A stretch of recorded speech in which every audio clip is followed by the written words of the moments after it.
नमस्कार साथियों, कैसे हैं आप सारे लोग। माई होप इंस्टीट्यूट में आपका हार्दिक स्वागत है। यहां आपको मिलेंगे जीवन बीमा अभिकर्ताओं के स्किल डेवलपमेंट से रिलेटेड वीडियोस जो आपके व्यवसाय को बढ़ाने में सहायक होंगे। यहां पे हम कोर्सेज देते हैं, टूल्स देते हैं। हमारा लक्ष्य 1 लाख जीवन बीमा अभिकर्ताओं की आय को दुगना करने का है और आपकी मदद से यह लक्ष्य बहुत बड़ा नहीं है, जल्दी ही पूरा हो जाएगा। आज का टॉपिक देख लेते हैं।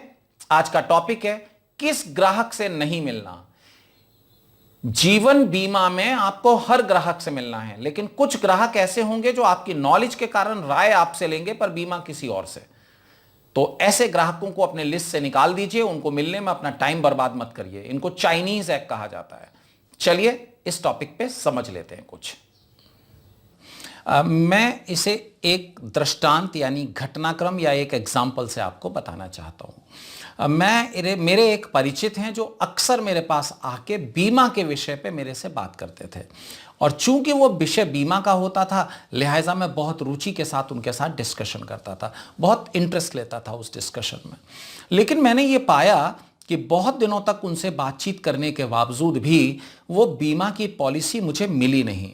तो मैंने एक बार उनसे पूछ लिया कि शर्मा जी, वो बीमा की पॉलिसी तो आई नहीं, क्या विचार बना रहे हैं? अरे बोले, आपको तो मैं थैंक यू बोलना ही भूल गया, मैंने बोला नहीं कि आपको थैंक यू। अरे भाई थैंक यू, आपने तो क्या जानकारी दी मेरे को तो सारे कॉन्सेप्ट क्लियर हो गए।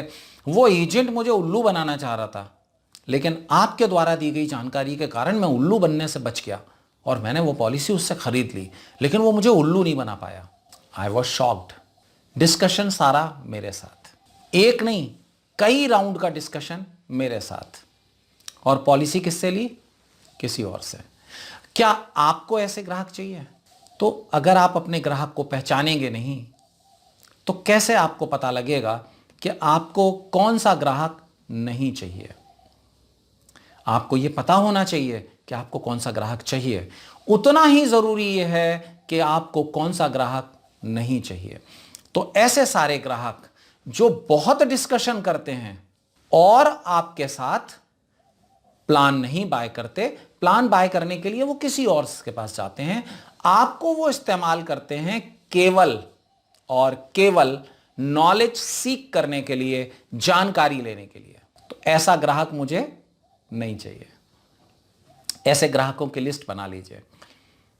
देखिए यहां पे इसे थोड़ा सा अलग अलग करके देखना जरूरी है।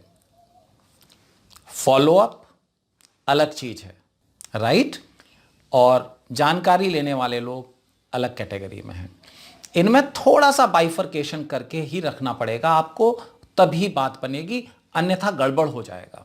अगर गड़बड़ हुआ तो आप फॉलोअप इसलिए रोक देंगे क्योंकि कहीं वो जानकारी लेने वाला व्यक्ति तो नहीं है।